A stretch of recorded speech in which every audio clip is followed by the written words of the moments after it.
पिछले एपिसोड में हमने ये देखा था कि करातोएगार गुंदोकदू पर हमला करवाता है और गुंदोकदू के एल्ब्स को मार देता है, मगर इस एपिसोड में हमें ये दिखाया जाता है कि गुंदोकदू खुद बचकर भागने में कामयाब हो जाता है। उसी के साथ इर्तुगरुल सुलेमान शाह से मिलते हैं और उन्हें बताते हैं कि वो ज़मीन लेने में कामयाब हो गए हैं। कुर्दोगलू अपने साथियों को जाकर ये बताता है कि इर्तुगरुल कामयाब हो गया है, मगर वो ये कहता है कि मैं भी हार नहीं मानूंगा और इर्तुगरुल के खिलाफ उसने एक नया प्लान तैयार किया होता है। इसी के साथ इर्तुगरुल दिली दमीर से नाराज़ होते हैं और कहते हैं कि मैंने आपको जिम्मेदारी दी थी कि हलीमा के घर वालों का ध्यान रखना, फिर उस पर हमला किस तरह से हो सकता है, जिस पर दिली दमीर बहुत शर्मिंदा होता है। यहाँ पर यह देखना बहुत ज़रूरी है कि दिली दमीर और इर्तुगरुल की एक बहुत ख़ास रिलेशन है। दिली दमीर इर्तुगरुल के दोस्त भी हैं और उनके वालिद की तरह भी हैं। इससे हमें नज़र आता है कि इर्तुगरुल के लिए इस बात की कितनी अहमियत है और इसी वजह से वो इतना ज़्यादा नाराज़ भी हो रहे हैं। कुर्दोगलू एक नया प्लान तैयार करता है और वो प्लान ये होता है कि वो अपने कबीले को मंगोलों के साथ एलाई करवा देगा। इस वक्त इर्तुगरुल, उनके ख़ानदान और कई कबीले के बहुत सारे दुश्मन हैं, जिसमें से एक मंगोल भी हैं।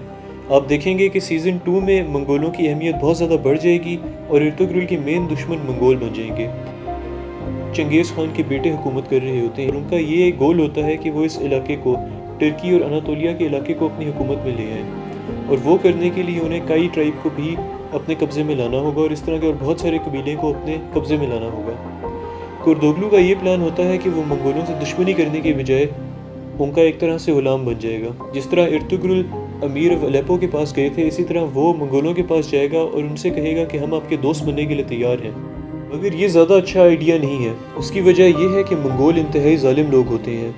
जिनके पास इर्तुगरुल गए थे अमीर ऑफ अलेप्पो, वो भी एक अच्छे हुक्मरान थे, और जिनके पास ये अभी रह रहे हैं सल्जूक, वो भी अच्छे हुक्मरान हैं। मगर मंगोल इंतहाई ज़ालिम लोग होते हैं। वो इस तरह से लोगों की बातें नहीं सुना करते और बच्चों, बुजुर्गों, सबको मार दिया करते हैं। और आगे जाके आपको नज़र भी आएगा कि कुर्दोगलू का ये प्लान अच्छा क्यों नहीं।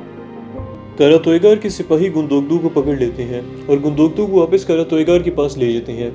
वहाँ पर करातोएगार हमजा, जो कि गुंदोकदू का एक ज़ख्मी अल्प है, उसे कहते हैं कि तुम सुलेमान शाह के पास जाओ और उन्हें जाकर बताओ कि उनका बेटा गुंदोकदू मेरे पास है, और अगर वो गुंदोकदू को वापस चाहते हैं तो फिर उन्हें कैदी मुझे वापस करने होंगे।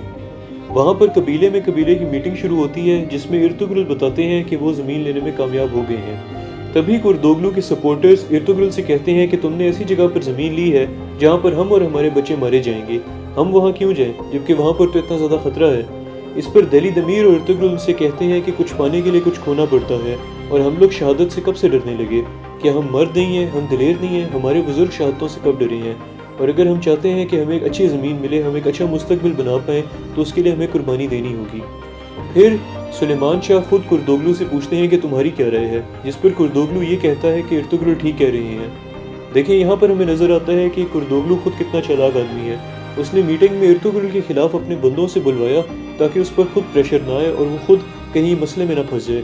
और जब उसने देखा कि सबका मूड, सबका व्यू इर्तुगरुल के हक़ में है, तो फिर भी इर्तुगरुल के खुद भी हक़ में हो गया। अगर आप ऐसी ही और वीडियोज़ देखना चाहते हैं तो चैनल को लाइक कीजिए, शेयर कीजिए, सब्सक्राइब कीजिए।